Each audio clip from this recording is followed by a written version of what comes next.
President Trump didn't hesitate when asked if more strikes against Iran were on the table.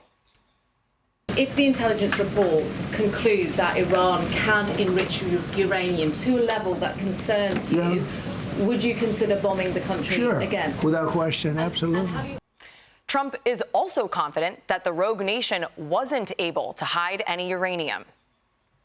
Do you think that the Iran regime hid some of the enriched uranium before the strikes? No. You mean, did they take it out of the deep one?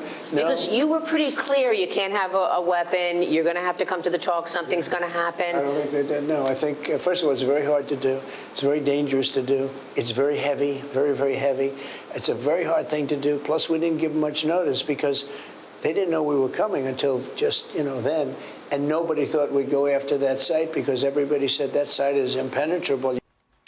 The evidence is clear that Iran's nuclear facilities were obliterated by the U.S., but Democrats refuse to accept Trump's success. We may be lacking some of the real factual background that's necessary to evaluate how much of the job remains to be done in stopping a nuclear-armed Iran. To me, it still appears that we have only set back the Iranian nuclear program by a handful of months. President Trump said that the nuclear stockpile was completely and totally obliterated. I did not receive an adequate answer to that question. The far-left media joined in on the speculation, citing a leaked, low-confidence intel report that doubted the success of the strikes. Now, President Trump is blaming Democrats for the leaks and calling for their prosecution. But while Dems trash Trump on TV, they're praising his strike behind closed doors.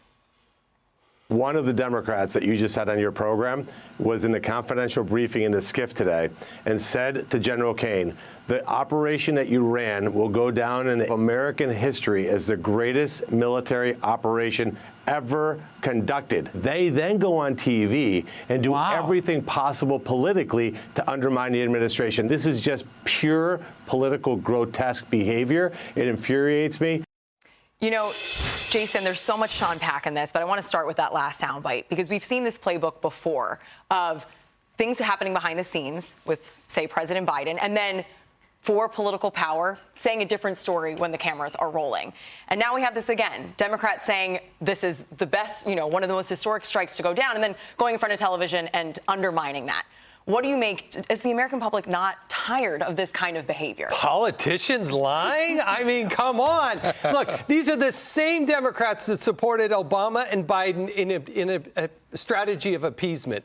Let's give them money. Let's give them cash. Let's make sure that their life is as comfortable as possible. Donald Trump comes in and actually takes out the threat with some incredibly brave men and women who did a job to perfection. And now they're doubtful, saying, oh, well, maybe this is something that is a bunker underground. And they're the experts within hours to be able to say, well, we know what happened 400 feet underground.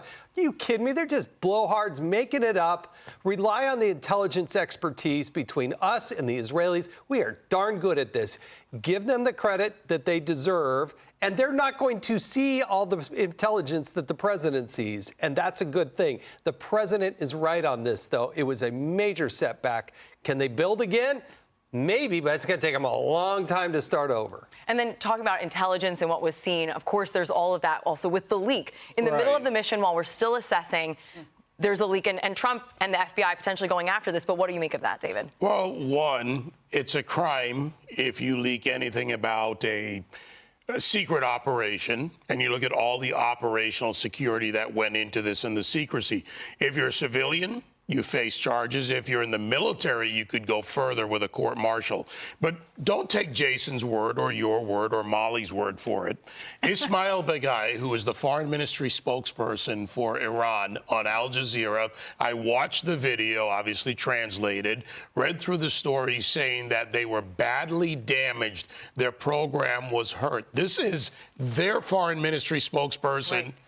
On Al Jazeera, certainly not the right-wing Fox News or some other network that they claim we are on the, the conservative side of the aisle in America. So who are you going to believe? A blowhard Democrat who knows nothing or little or nothing versus their own foreign ministry spokesperson? Yeah. Right. Molly, we had the U.S., Israel, and Iran saying the strikes were successful, and yet Democrats still saying, we don't know if we've seen enough evidence yet. Well, not all of the Democrats. Actually, there's an article in the Globe about how Massachusetts Representatives Jake Auchincloss and Seth Moulton struck a different tone on this. And Auchincloss just putting on X not so long ago, quote, ending this Iranian war is the rightful objective of the U.S. policy, not starting a war of choice. With Iran and its terror armies neutralized, the people of the Middle East have a chance to cast off conflict and build bridges of commerce and culture.